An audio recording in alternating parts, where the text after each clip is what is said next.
I've always known that Yugi's had a pretty eclectic deck, but really looking into it, bro has some of the most random cards. In reality, nothing should work. That being said, he also has a lot of cool cards. And that goes for both Yami and Yugi. So I got his best 10 monsters right here. I'm basing this strictly on how cool the art is, how iconic the card is, and how well it represents Yugi's deck. And to be fair, I am not including the Dark Magician or Dark Magician base cards. That'd make this shit too easy. At number 10, we're going with Arcana Joker Knight. This is the fusion of Yugi's Knight cards. In reality, I only think he's only ever used it twice. I think the art is badass as hell. I've always dug fusion cards, and I love how wild this card just was the first time I saw it. Number 9 is Silent Magician level 8. Now this was one of the cards that only Yugi used. Yami never really used it. I've always thought this card was cool, especially since it's a magician that is not tied to the Dark Magician. I do wish it was used more, and I also found out in the past couple years that it's actually a woman.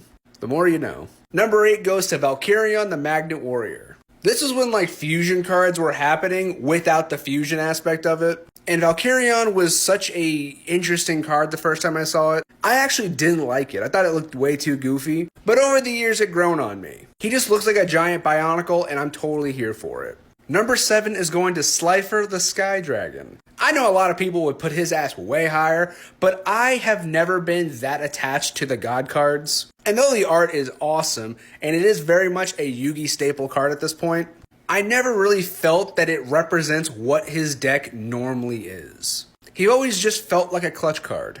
Number 6 is going to Buster Blader, specifically the alt art. Now, I'll just straight up say it, I have never liked Buster Blader that much. I've only recently appreciated him, but I can respect the fact that this art is badass and he has come in clutch a handful of times. And he is one half of one of my favorite cards in the game, being Dark Paladin.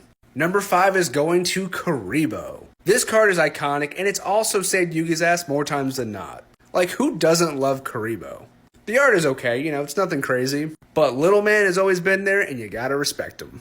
Number 4 is going to Gaia the Dragon Champion. Once again, Yugi's only ever used this card a handful of times, but I still think it's badass. I love the art, and it also shines the best parts of Gaia the Fierce Knight and Curse of Dragon. Both of which are iconic cards for Yugi, so why not put the fusion on here? Give them both a little love, and once again, I love fusion cards. Number 3 goes to Black Luster Soldier. This card is one of the most out of left field cards Yugi's ever used. Like, Yugi's out here toting around the Dark Magician, meanwhile he has a 3000 attack monster on his side. Everything about the art of Black Luster Soldier is top tier. I think he's a badass card. If you grew up liking Yu-Gi-Oh, you love this monster. The greenish gold mixed with like the blackish blue, it's a perfect card, man.